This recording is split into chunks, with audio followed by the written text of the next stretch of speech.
Hi guys, I'm Trisha, and in this video I'll give you an overview on how to solve comprehension passages, what their basic concepts and approaches are when it comes to the CSAT exams. Now जब हम comprehension passages की बात करते हैं, a lot of us get very scared. We don't know how to answer them, and the reasons behind that is A, there is no dictated syllabus. हमें पता नहीं होता है कि वो कहाँ से आएंगे. We've never seen them before, तो हमें डर लगता है. B, these are qualitative in nature. इसका मतलब they are related to words and meanings. And they cannot be reduced to numbers no matter how much we try. तो हमने 10-15 words याद कर लिए, रट्टा मार लिया, उससे हमें कॉम्प्रिहेंशन पैसेजेस सॉल्व करने में हेल्प नहीं होता है. एंड सी, हमें इंग्लिश में प्रॉब्लम होती है. We don't have a strong hold over English, so we cannot understand what the passage is saying. We also cannot understand what the question and the options are saying. So these three things make comprehension passages very difficult. Now it's difficult, yes, but it's not impossible. So in this video I'll take you through how to approach them, what strategies to use. Now let's look at the syllabus. Like I said कि there is no proper syllabus, लेकिन if you notice old question papers, you'll see कि current affairs से आता है. Some topics come again and again, like climate change, democracy. These things are very relevant and you'll find them in newspapers constantly. Now, only reading newspaper articles that are related to facts is not enough. What you have to do is you have to read newspaper editorials, think pieces. Think pieces are जहाँ पे author किसी event के बारे में अपनी सोच बताते हैं. Those kind of articles are very important. And also you can read non-fiction books. Now fiction भी आप पढ़ सकते हैं. Any kind of reading habit is a great one. लेकिन fiction का जो language होता है, it's not technical. And in these passages you get very technical language. A fiction book will rarely have words like mitigate, ramification. These words you'll find in non-fiction books, you'll find in informative pieces. So that is what you have to read. You have to read very widely, but at the same time you have to narrow your focus. Now each passage, no matter how long or short, will follow a structure. So they'll start with an introduction, they'll have reasons for the topic, क्यों ये topic choose किया गया, examples, supporting the argument, and conclusion.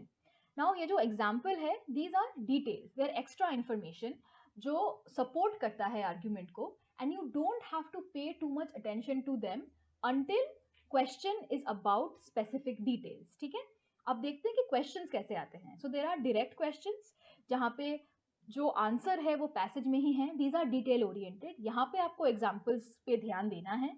And there also main theme, conclusion questions. You have to think about these, but the answer is usually there within the passage itself.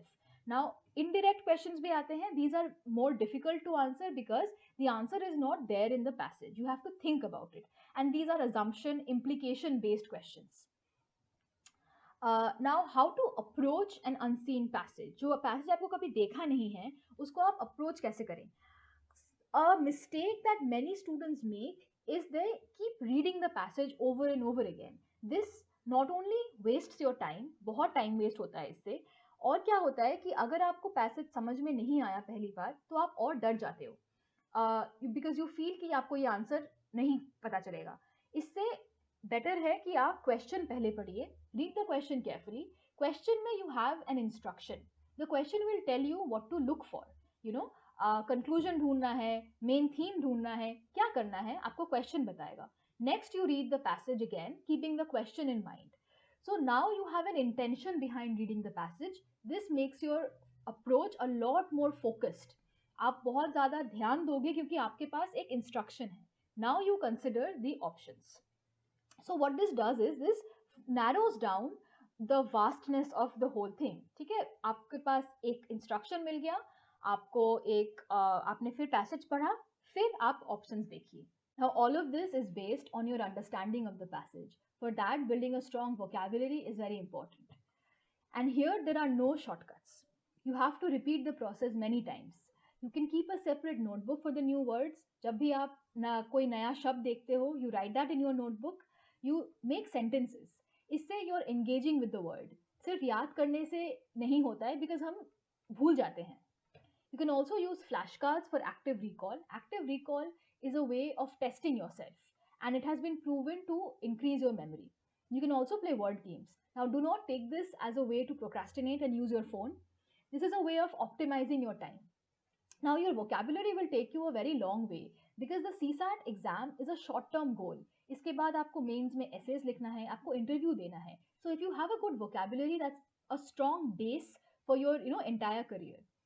अब आप लोग ये exam दे रहे हो तो you have some prior knowledge, schools में, newspaper articles में, you have read a lot, you have some basic knowledge about many things, opinions on many things. यहाँ पे आपको अपना ओपिनियन नहीं लगाना है. सो पोल्यूशन को ले लो. पोल्यूशन के बारे में आप लोग स्कूल से पढ़ते आए हो, तो you know many things about pollution.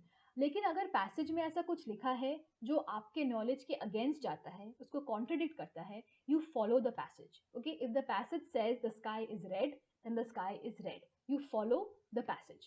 All right, if you follow these tips, you'll notice that your comprehension solving abilities will improve drastically. That's it for today. Goodbye and good luck.